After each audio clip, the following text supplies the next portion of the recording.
Adakah dalil yang menjelaskan tentang tahlilan? La ilaha illallah, la ilaha illallah, la ilaha illallah. Itu artinya tahlil. Tasbih, subhanallah. Tahmid, alhamdulillah. Takbir, Allahu akbar. Tahlil, la ilaha illallah.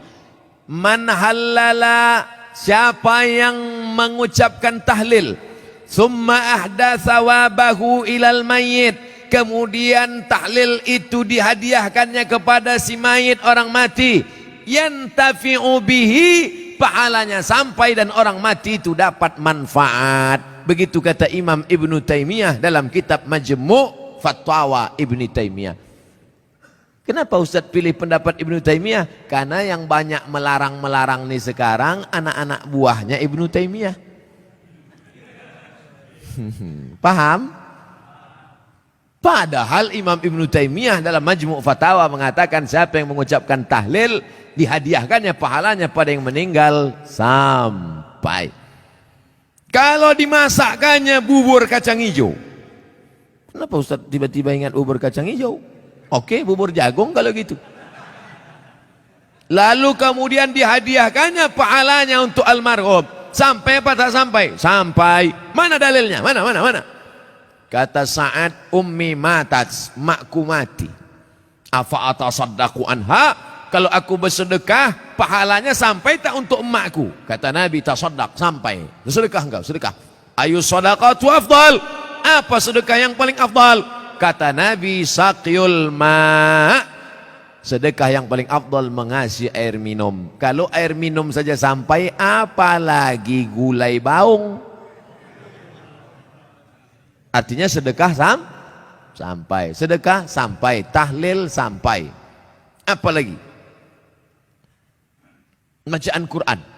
Yasin wal Qur'anil Hakim, innaka laminal mursalin. Sampai apa tak sampai bacaan Quran pada orang meninggal dunia? Sampai. Bacaan Quran untuk orang meninggal dunia sampai. Mana dalilnya? Ketika Nabi SAW melewati suatu makam, diambilnya pelepah korma, ditusukkannya ke makam itu. La'allallaha an yukhaffifa adzabahuma ma lam yaybasa. Tasbih pelepah korma sampai pada orang yang meninggal. Apa komentar Imam Nawawi dalam kitab Majmu', dalam kitab Al-Minhaj Syarah Sahih Muslim Ibn Al-Ajjaj? Kalau tasbih pelepah korma saja sampai, apalagi bacaan Quran orang yang beriman. Buka kitab Ar-Ruh, punya Imam Ibnu Qayyim Al-Jauziyah, murid Imam Ibnu Taimiyah, punya murid namanya Ibnu Qayyim Al-Jauziyah, punya kitab namanya Ar-Ruh. Diriwayatkan sampai kepada Imam Ahmad bin Ambal, lewat di suatu makam, ada orang membaca Al-Quran. Imam Ahmad bin Ambal melarang, tapi orang itu menyebutkan riwayat hadis, ternyata perawinya thiqah, bahwa Nabi punya sahabat namanya Abdullah bin Umar, anak Umar bin Khattab, berpesan, kalau aku mati nanti, bacakan di atas kuburku, pada bagian kepalaku pangkal Al-Baqarah, pada bagian kakiku ujung Al-Baqarah. Itulah dalil bacaan Quran sampai untuk orang yang sedekah sampai, tahlil sampai, baca Quran sampai. Sudah saya sebutkan dalil-dalilnya. Tak juga percaya, saya tak bisa menjawab. Habis sudah. Saya cuma bisa minta nama lengkap supaya nanti kalau mati saya kirim. Kalau tak sampai, cepat-cepat kasih kabar.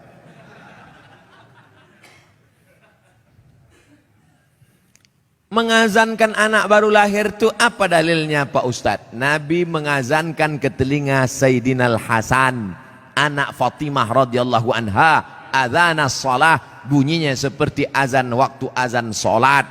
Hadisnya disebutkan dalam kitab Sunan At-Tirmidzi. Nama kitab Sunan Tirmidzi, nama lainnya Jami' At-Tirmidzi. Status hadisnya hadisun hasan, hadis paling tinggi sahih, di bawah sahih hasan, tentang mengazankan bayi.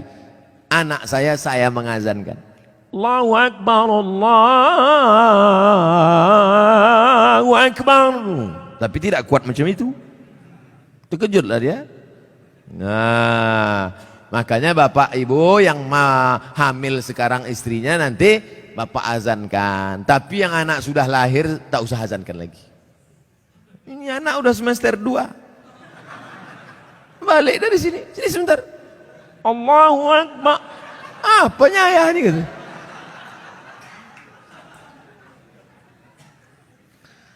Saya mau tanya mengenai pernikahan uang hantaran. Bagaimana menurut pandangan Ustadz kalau si ibu wanita itu meminta uang hantaran mahar yang cukup tinggi?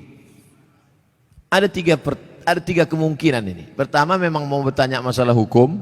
Yang kedua mau menyindir mak tua dari sini. Yang ketiga mau menawar.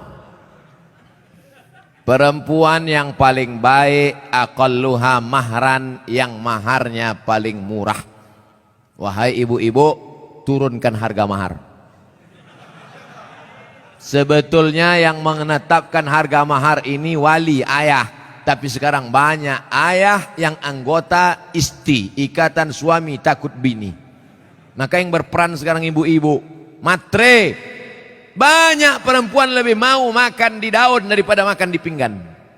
Oleh sebab itu turunkan standar nih sedikit. Jangan nanti setelah dia hamil barulah na'udzubillah, na'udzubillah. Datang dia baik-baik.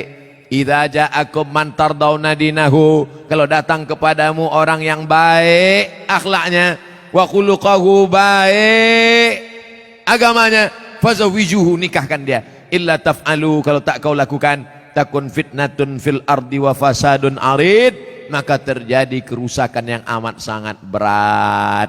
Tolong jangan sampai anak-anak muda ini besok buat baleho turun ke jalan, turunkan harga mahar, turunkan harga mahar. Kemudian jodoh itu seperti apa Pak Ustadz? Apa orang yang sudah menikah terus meninggal terus menikah lagi, apakah itu berarti jodohnya juga Pak Ustadz? Karena berjumpa orang berjodoh atau karena jodoh dia berjumpa? Memang jam-jam setengah 11 ini payah nangkap memang. Karena ada jodoh baru berjumpa atau karena berjumpa itu orang berjodoh? Karena ada jodoh lah maka berjumpa. Kalau tak ada jodoh sampai mati tak akan berjumpa. Kok Ustaz tahu? Saya pernah ngalami. Saya Dewan Juri Musabaqah Tilawatil Quran tingkat Provinsi Riau. Kalian pikir Ustaz alang-alang?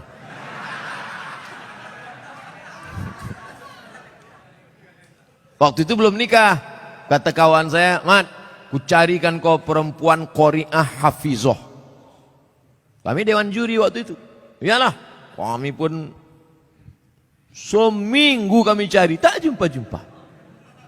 Setelah saya nikah, tahun berikutnya, pas kami sedang makan nasi goreng, berbisik kawan saya, Mat, yang kita cari tahun lalu, tuh di belakang. Tapi kita udah menikah.